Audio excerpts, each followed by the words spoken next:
Did you know that Vatican City is the smallest country in the whole world?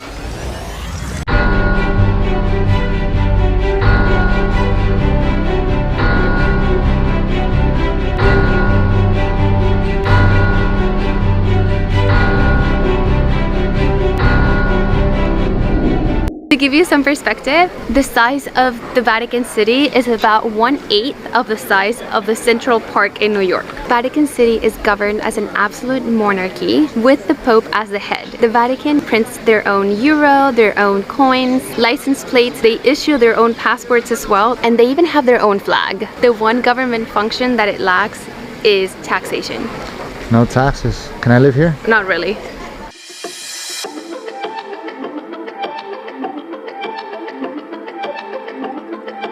Hey guys, this is the Vatican City in July 2021, so we want to say that this is post-COVID, but there are still COVID restrictions like using a mask and a limited amount of people that are allowed in the Vatican City. I don't know until when, but yeah, a tour guide told us that there's definitely less people that they're allowing to come in. Let me just give you a little glimpse. So based on pictures and videos that we have seen, this is not how the Vatican usually looks at this time of the year. It's usually busier, and nonetheless we are doing a lengthy line to get into the St. Peter's Basilica.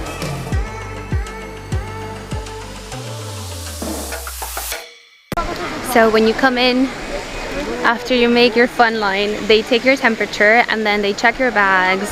After that, you can enter the Basilica. Did you know that the St. Peter's Basilica is the biggest church in the whole world? So it's not surprising that St. Peter's Basilica is the ultimate symbol of the Vatican, and it's one of the most beautiful buildings in Rome. Therefore, it is a popular site for tourists, with more than 5 million people visiting this Roman basilica every year.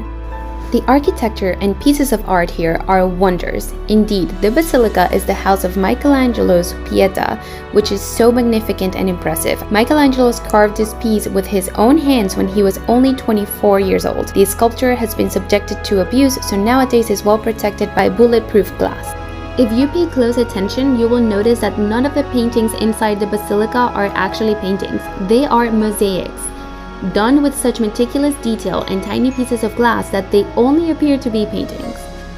Another important piece in the basilica is a baldacchino, which is a bronze canopy supported by 4 columns decorated with gold, and it majestically rises upward to mark St. Peter's tomb underneath.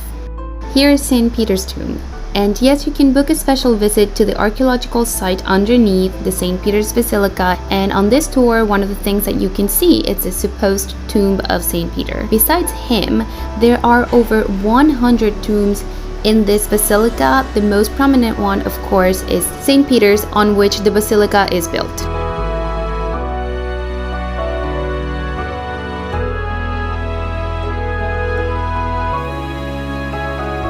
Next, we have St. Peter's Square, which is a large plaza located directly in front of St. Peter's Basilica in the Vatican City. Besides its large size, the St. Peter's Square is impressive because there are 284 columns, 88 pilasters that flank the square in the colonnade of 4 rows, and above the columns there are 140 statues of saints created in 1670 by the disciples of Bernini.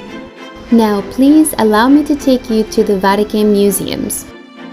The Vatican Museums are the public art of the Vatican City. You do have to pay for a ticket, and usually if you book the day before of coming, you can pay 17 euros. But if you come here the day of going in, it's going to be 27 euros per person. So be aware of that. Also, make sure that you're covering your shoulders and your knees before you come in. Just so you know, there are 54 galleries in the venue. The museums contain roughly 7,000 pieces of art, and about 20,000 are being presented today or in a regular day. So let's see how much of that we can get done. If you're planning your visit to the Vatican Museums, please make sure you come rested and with lots of energy and comfortable shoes. Nico and I made the mistake of not resting enough the night before and walking a lot before entering the museum, so I feel like we did miss some famous galleries and pieces of art. Nonetheless, here is a snapshot of things that we saw that day. And we did walk the whole thing, so credits to us. As I said, there are 54 galleries with 7 kilometers of art corridors. That's a lot. Tourist guides say that it can take you over 10 visits to see it all.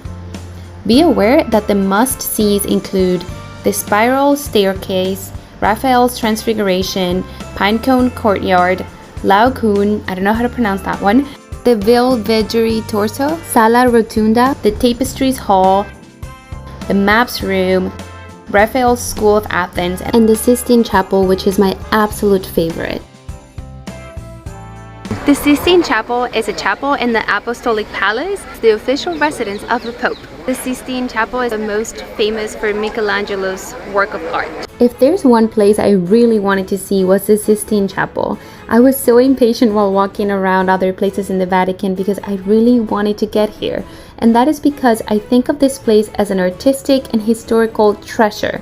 I mean, guys, this is a place where papal conclave happens, and it's the same place where Michelangelo spent 4 years preparing his massive, astonishing frescoes. Since this is the home of some of the greatest works of art produced by humanity, in the Sistine Chapel you have to keep some rules, and that includes silence and no photos, please.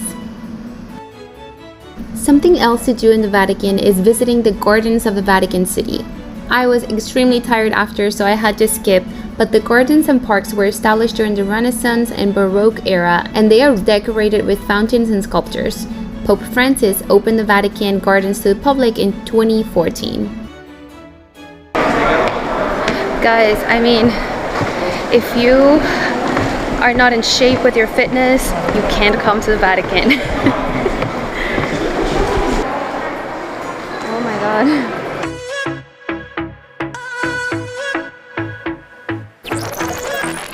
We're about to hit the Vatican. We're super excited. It's raining a little bit, so we decided to come to a famous place called Angry Pig. And who came here? Anthony Bourdain. To try what? Number 5. Number 5. Which is porchetta with sun-dried tomatoes. I got that one. Which one did you get? I got a custom one. A custom one, yes. Yeah. But we're very excited to show you. So if you come to the Vatican and it's raining, make sure you come here first. Also, if it's not raining, you can come here too. That's so true. You should.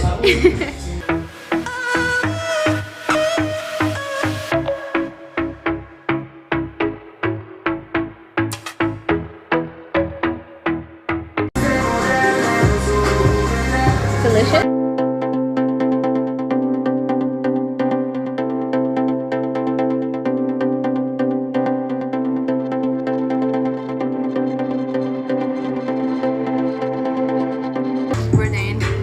Wow.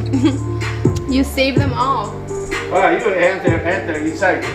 Nice to meet you. I am Anthony Bourdain. Nice to meet you. I am Guido. You repeat. I am Anthony Bourdain. I understand. I am Guido.